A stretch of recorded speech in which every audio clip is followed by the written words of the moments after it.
গুণামুক্ত জীবন সুন্দর জীবন, আল্লাহকে মাননেওয়ালা জিন্দিগি, ভদ্র জিন্দিগি। এই পৃথিবীতে কোনোদিন কেউ কোনো অসৎ চরিত্রের মানুষকে, কোনোদিন এই পৃথিবী সৃষ্টির শুরু থেকে দুশ্চরিত্র, লম্পট, চরিত্রহীন নারী, ছবি, অশ্লীলতা, বেহায়াপনা, অসভ্যতা, হারাম, অবৈধ উপার্জনকারী এমন কোন নাফরমানকে পৃথিবী কোনোদিন শেষ পর্যন্ত সম্মানিত করে নাই।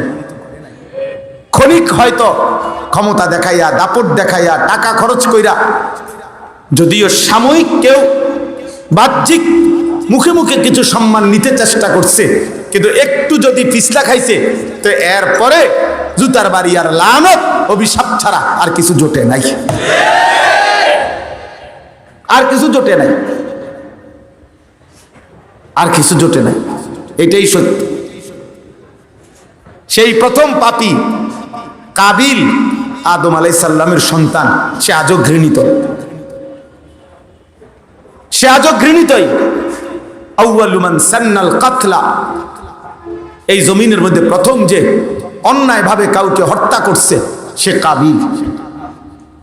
এই জমিনে সর্বপ্রথম নারীর ফাঁদে নিজের ঈমান যে বিসর্জন দিয়েছে সে কাবিল।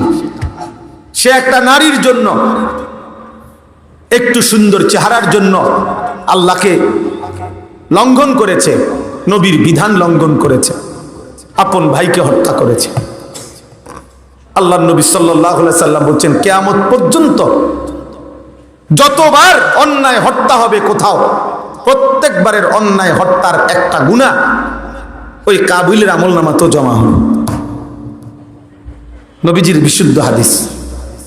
ভেবে দেখেন তাহলে এই পৃথিবীতে এই পর্যন্ত কত অন্যায় হত্যা, খুন হয়েছে, আর কাবিলের আমলনামায় কি পরিমাণ গুনাহ জমতেছে।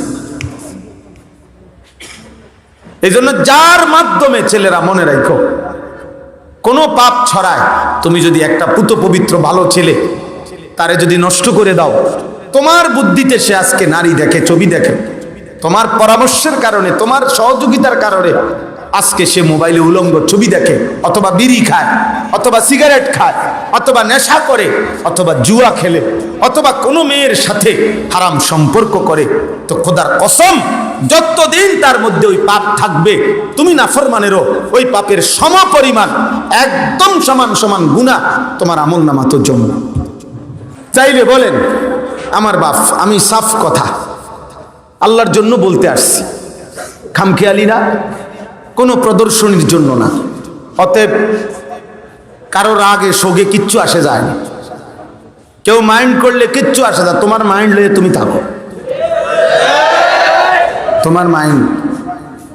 এভাবে বললে ভালো হইতো, ওইভাবে বললে ভালো হইতো, কেমনে বললে ভালো হইতো তুমি কইও, এরপরে অসুবিধা কি? তুমি বইলো, তোমারও তো বলা উচিত, আমাদের সবারই আল্লাহর কথা বলা উচিত না? তো সুন্দর করে আমনে কই, অসুবিধা কি? আপনার থেকে অনেকে শিখবে। বলার উদ্দেশ্য হলো এটা জরুরি আমাদের বুঝা। বয়স্ক বাবা, আপনার এটা ভাবা উচিত, যারা উপার্জনকারী, সংসারে যারা অভিভাবক, যাদের ছেলে আছে, মেয়ে আছে, যাদের স্ত্রী সন্তান আছে, তাদের প্রথম দায়িত্ব বিবি বাচ্চার ঈমান, আমল, আখিরাত, পরকাল।